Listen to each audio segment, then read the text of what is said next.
नमस्कार, आप देख रहे हैं वीके न्यूज और मैं युधिष्ठिर उपाध्याय। देश में कोरोना की दूसरी लहर ने कोहराम मचाया हुआ है। खासकर इस कोरोना के कहर से महाराष्ट्र के हालात सबसे ज्यादा खराब हैं, क्योंकि यहां मौत का आंकड़ा हर रोज रिकॉर्ड तोड़ रहा है। पिछले 24 घंटे के अंदर ही यहां लगभग 1000 लोगों की कोरोना की वजह से जानें चली गई हैं। सोचिए यह हालात कितने भयावह हैं। देश की आर्थिक राजधानी मुंबई के हालात तो इतने ज्यादा बिगड़ गए हैं कि अब कब्रिस्तान में शव दफनाने के लिए जगह तक नहीं बची है। यहाँ स्थानीय लोगों को चिंता इस बात की भी है कि जिन जगह पर कोरोना संक्रमितों को दफनाया गया है उसका इस्तेमाल कम से कम 4 से 5 साल तक नहीं कर सकेंगे।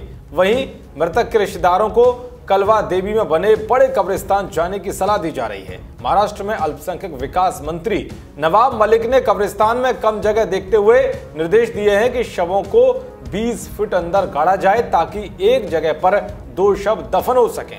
बड़ा कब्रिस्तान के प्रबंधन ने जगह की कमी पर बताया कि मुंबई में यह सबसे बड़ा कब्रिस्तान है। इसे 7 भाग में बांटा गया है।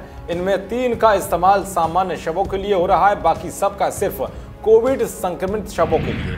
मिड डे की रिपोर्ट के मुताबिक जुमा मस्जिद और बॉम्बे ट्रस्ट के अध्यक्ष शोएब खातिब ने बताया कि अब तक लगभग 1000 से ज्यादा कोविड शवों को यहां दफनाया गया है। इनमें 125 पिछले महीने दफन किए गए हैं। उनका कहना है कि सामान्य केस में कब्र को दोबारा इस्तेमाल कर लेते हैं, लेकिन कोविड संक्रमित शवों के लिए ऐसा नहीं है। हम उस जगह को दोबारा कम से कम 5 सालों के लिए यूज नहीं कर सकते। ये सबसे बड़ी चिंता है।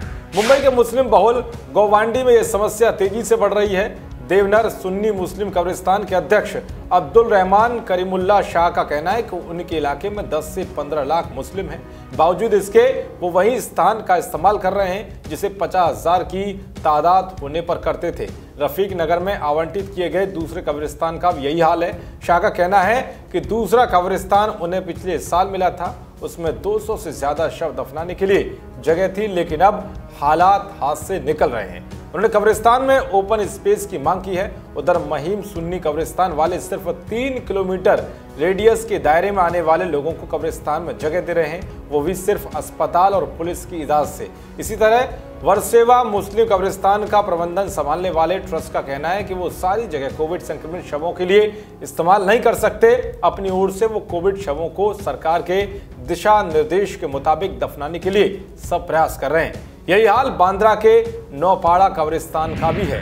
तो इस तरह से महाराष्ट्र के अंदर कोरोना ने तबाही मचाई हुई है, जिसकी वजह से लोगों को दफनाने तक के लिए जमीन तक कम पड़ गई है। लेकिन फिर भी राज्य की महाविकास आघाड़ी सरकार इस महामारी से जंग लड़ने में कोई खास व्यवस्था नहीं कर पा रही है। यहाँ तो सिर्फ लोगों की लाशों पर राजनीति का गंदा खेल खेला जा रहा है। देश और दुनिया की तमाम खबरों को पाने के लिए देखते रहिए वीके न्यूज। नमस्कार।